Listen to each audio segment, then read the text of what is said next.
You already know what time it is. This topic is genuinely so lame and boring, I'm not gonna lie, but you know, I think I'm pretty charismatic, so I'm just gonna lay down all the scaling and the best interpretations for said scaling, and overall come to the best conclusion for this debate. Just wanted to say as well, if you think Luffy or Naruto are either just not even planet level and are mountain busters at best, or you think as far as Naruto and Luffy can just blow up universes or are 4D, I highly recommend a gym membership and a bar of soap. Now, with that out of the way, let's discuss these two goats and where they stack in comparison to one another. Oh yeah, I forgot. And my goat toaster's here with me. You can subscribe to him. I guess. I mean, like, he kind of smells that. The last time I did scaling regarding Naruto and One Piece, I talked about Naruto first, so I'll just start off with Luffy.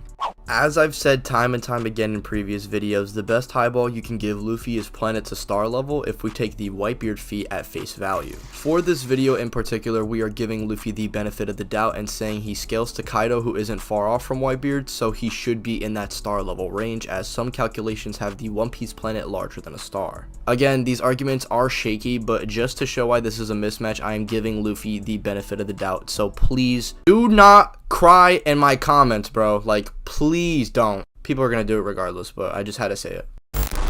As for speed, well, he's easily reaching light speed and many times over that, since characters in pre-time skip are already arguably light speed, and with Luffy having gear multipliers along with power cliffing the majority of the verse after Whole Cake and Wano, Luffy even in his base form should be well into light speed. As for hack/abilities, I mean, Luffy has ways of ignoring conventional durability through the use of advanced armament and conquerors, with conquerors potentially working on a spiritual level. Now, he's not going to be on some Mahito shit and grabbing people's souls, but at least on a small scale, Luffy can hit spirits, as conquerors is just the embodiment of your spirit. This may be consistent as well, since Asura attacks with one spirit, and we know Zoro utilized it in Wano, and it was implied that he tapped into advanced conquerors. Again, bro can't transmute a soul, but he has some type of way to attack things like ghosts and stands. As for the other abilities, he can see into the future, and with Gear 5 has very limited Toon Force, being able to essentially bully opponents on his level with versatility.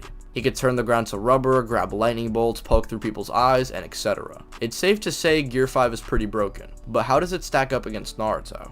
Now, before we talk about Naruto in his prime, it should be established that even before Naruto actually got Baryon mode, Naruto by the end of Shippuden was a fucking beast. Kurama alone was stated that he can just turn the world to ash, which Madara not only beats on his own, but then goes on to absorb the other 8 Biju, becoming the 10 Tails, and then base 6 Paz Naruto just comes in and fucking bullies him, so yeah. Then Madara gets another Rinnegan, gets hoed by Plot, and then an even stronger being who can also create a truth-seeking orb so strong that it can actually destroy the planet. Naruto then fights and damages Kaguya, holds back on an amped Sasuke who was already fighting Kaguya, draws with him, and then somehow gets even stronger by the time he'd become Hokage. He's actually able to box and press a Momoshiki who was absorbing chakra from Kaguya's dimensions, which we know at the very least contains stars in it along with celestial bodies. This is a Naruto who with barely any chakra, mind you, so not only is he nerfed, but this isn't even him at his peak, that being Baryon mode, putting a fully powered Naruto easily in that star to maybe even solar system levels of power. As for speed, well, we have a bunch of characters who base Naruto would massively upscale from who are light speed or have light speed attacks, like Haku, Darui, Itachi,